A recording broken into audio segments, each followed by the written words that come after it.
চাচা মিয়া ভালো আছেন? জি ভালো আছি। আমাকে চিনতে পারছেন? না,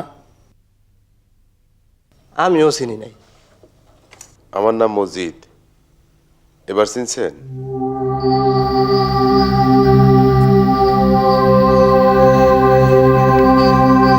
নাম বললে কেউ আমাকে চিনতে পারে না, সবাই আমাকে ঘোড়া মজিদ নামে চিনে। কে হাসে? আমি হেসেছি, ঘোড়া মজিদ নাম শুনে হেসেছি। আপনার চেহারার সাথে ঘোড়ার সামান্য মিল আছে তো, সেই জন্য হেসেছি। জনাব আসসালামু আলাইকুম। তুমি ফুল ব্যস্ত? জনাব, দেখি একটা গোলাপ হাতে নাও।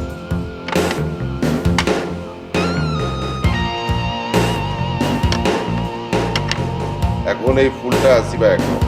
ফুল খাবো কি জন্য? ঘোড়া মজিদ যখন যারে যা খাইতে কয় খাইতে হয়। দেরি করতেছো কেন? ফকুল, ফুল খেয়ে থাক।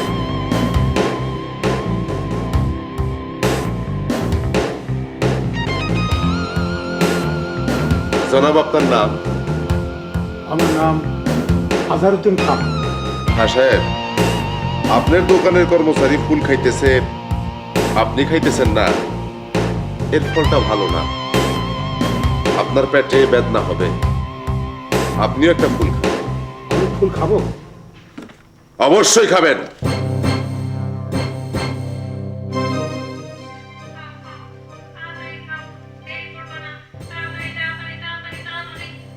দেরি হইতেছে। ঘোড়া মজিদ দেরি পছন্দ করে না।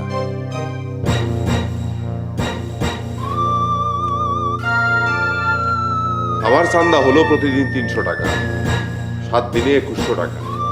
একটা খেয়ে ফেলছি স্যার, আর একটা কি খাবো? খাও।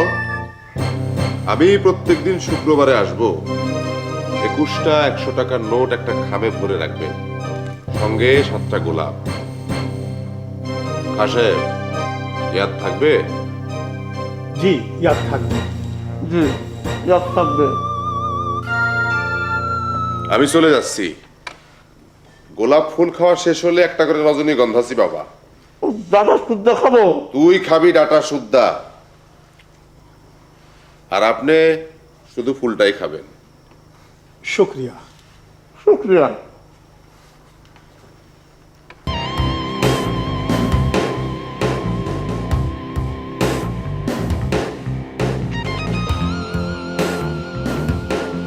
ঘোড়া মজিদ চলে গেছে, এখনো ফুল খাচ্ছেন কেন? ফুলের ব্যবসাটা ছেড়ে দেন আঙ্কেল। এমন কোনো ব্যবসা করেন যেন ব্যবসার জিনিস কেউ খাওয়াতে না পারে। তাহলে কিসের ব্যবসা করব? কার সাথে কথা বলেন? কারোর সঙ্গে কথা বলছি না। তুমি তোমার কাজ করো। তোমাকে পাতা শুদ্ধ ফুল খেতে বলেছে, তুমি তো শুধু ফুল খেয়েছো, পাতা খাওনি। পাতা খাও। পাতায় স্বাদ কম, লবণের একটু সিটা দিয়ে নেব। What a nuisance!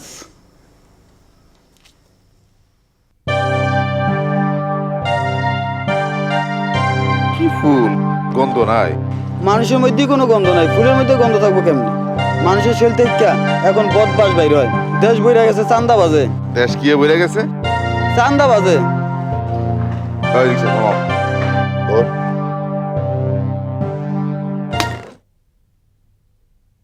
চল।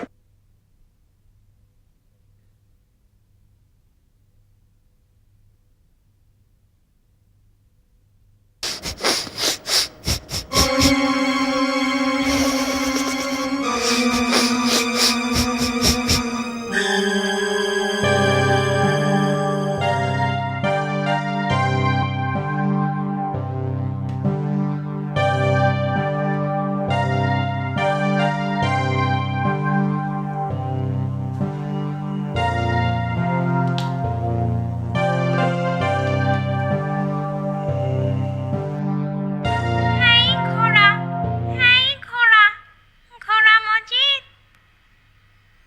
কি খাস? মুরগি? তুই ঘোড়া, তুই মুরগি খাবি কেন? তুই খাবি ঘাস। কে কে কে? এদিক ওদিক তাকাবি না, কোনো লাভ নাই। কাউ কথা বলে কে? কথা বলে কে? আমি পোকা কথা বলি। আমি তোর মগজের ভিতর বসে আছি। তুই মরে যাবি, গুল্লি খাবি। ঠুস। কি বললি? তুই ভালো হয়ে যা, ভালো হয়ে যা। এখনো সময় আছে, ভালো হয়ে যা। এই স্টপ! সন্ধ্যাকালে জিনিস বেশি খাইছি তো, মাথাটাই গরম হয়ে গেছে। রিং বাজতাছে। হ্যালো, কে কথা বলছেন? বাইতুল মোকাররমের ইমাম সাহেব। আসসালামু আলাইকুম। শরীর ভালো? বাল বাচ্চারা সব ভালো আছে? ভাবি সাহেবা ভালো তো? জি, আমার নাম হুরমুর শাহ। জি না, আপনার সঙ্গে আমার আগের পরিচয় নাই। পরিচয় করার জন্যই আপনারে টেলিফোন করছি। জি, আমি কি করি? না, তেমন কিছু করি না। ফকির মিসকিন, রমনা পার্ক আর শাহবাগ এলাকায় ভিক্ষা করি। স্যার, আপনাকে টেলিফোন করেছি কারণ আমরা ফকির মিসকিনরা অন্যের জন্য দোয়া করি, নিজের জন্য দোয়া করি না। আপনি যদি একটু খাস দিলে আমাদের জন্য দোয়া করেন, তাইলে এই দাও, ইনিও টেলিফোন রাখা দিছেন। আফসোস।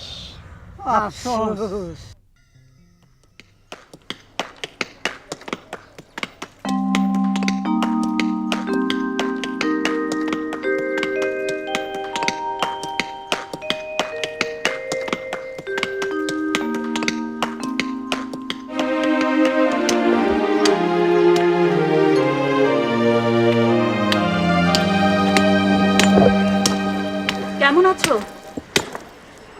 ভালো।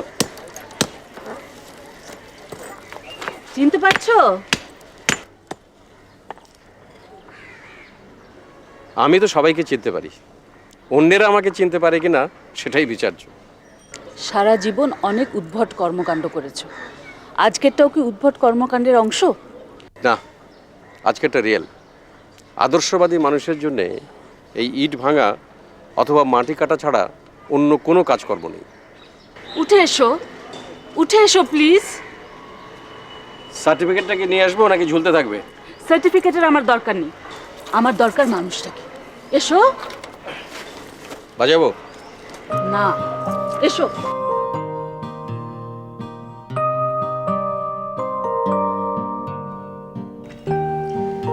শেষ পর্যন্ত ইট ভাঙতে হলো।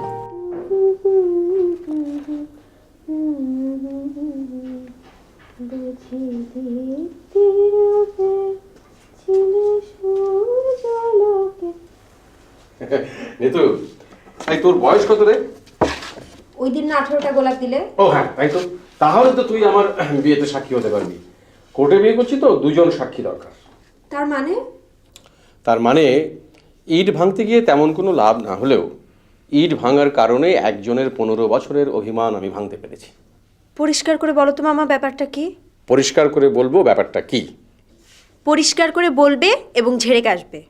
আমি বিয়ে করছি। মাই গড, কাকে? রবীন্দ্রনাথের এই পেইন্টিংটা যে আমাকে দিয়েছিল তাকে। দয়া করে আরেকটু পরিষ্কার করে বলবে। তাহলে হারমোনিকাটা দে।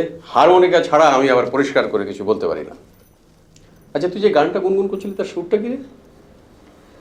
বধূ কোন আলো লাগলো চোখে, হে বধূ কোন আলো লাগলো চোখে,